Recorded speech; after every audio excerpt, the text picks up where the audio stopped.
नमस्ते। जरा सोचिए, एक शहर जिसकी पहचान उसकी तहजीब और नवाबी शान से हो, वो अचानक अपनी सुपरफास्ट सड़कों और जबरदस्त कनेक्टिविटी के लिए जाना जाने लगे तो आज हम एक ऐसे ही शहर की कहानी समझने वाले हैं जो अपने शानदार इतिहास से निकलकर एक बहुत ही दिलचस्प भविष्य की तरफ बढ़ रहा है।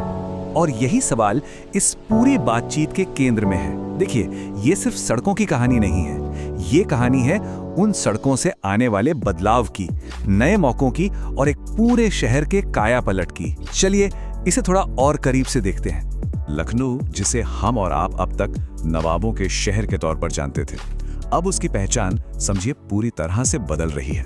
कल्चर से कनेक्टिविटी तक का ये जो सफर है ना, यही आज का हमारा टॉपिक है। और इस पूरे बदलाव के सेंटर में है ये एक नंबर 13।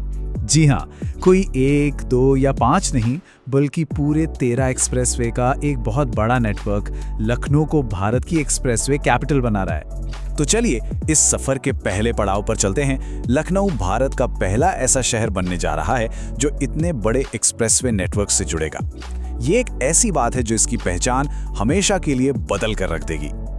लेकिन रुकिए, इसका असर सिर्फ लखनऊ शहर तक ही सीमित नहीं है। नहीं, ये तो पूरे उत्तर प्रदेश की तकदीर बदलने वाला कदम है।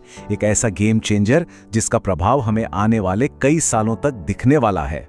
अच्छा, अब आते हैं इस बदलाव की नींव पर, मतलब उन 13 एक्सप्रेसवे पर जो इस शहर और राज्य की पूरी तस्वीर ही बदल रहे हैं।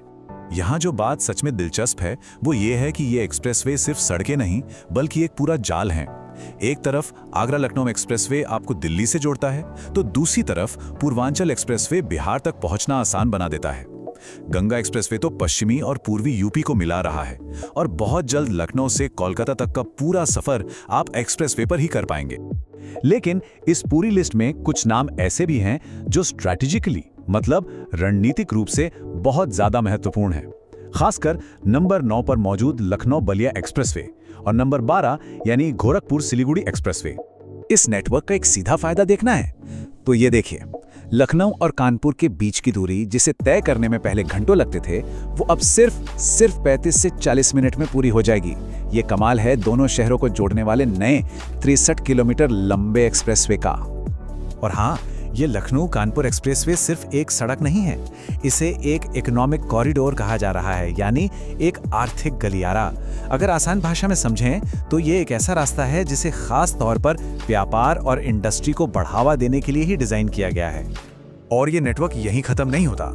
इसमें 104 किलोमीटर का आउटर रिंग रोड भी है जो शहर को जाम से बचाता है। साथ ही बुंदेलखंड एक्सप्रेसवे है जो एक ऐसे इलाके को विकास की मुख्य धारा से जोड़ रहा है जो हमेशा से थोड़ा अलग थलग रहा। और तो और चित्रकूट तक एक नया एक्सप्रेसवे बनाने का भी प्रस्ताव है जिससे धार्मिक पर्यटन को भी जबरदस्त बढ़ावा मिलेगा।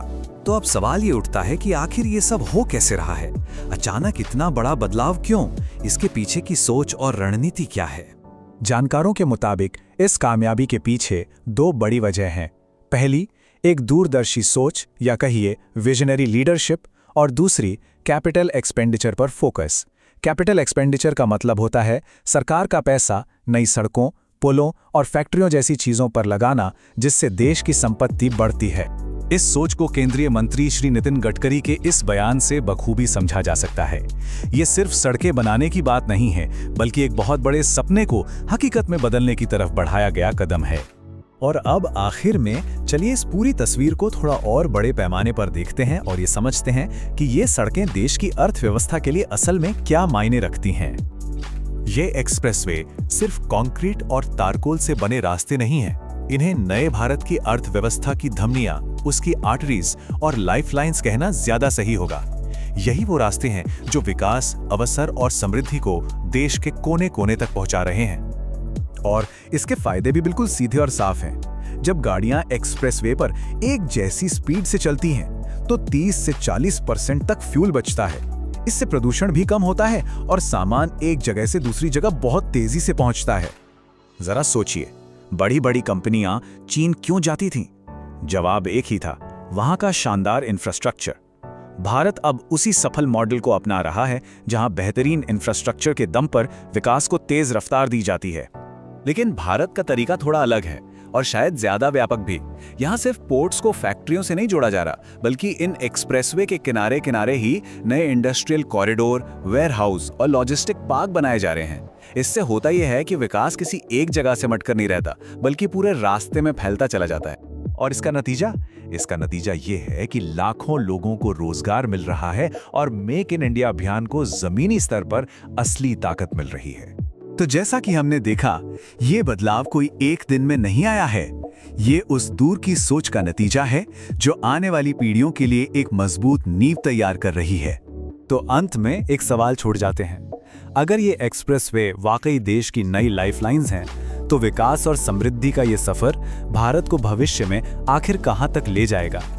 इसका जवाब तो खैर आने वाला वक्त ही देगा।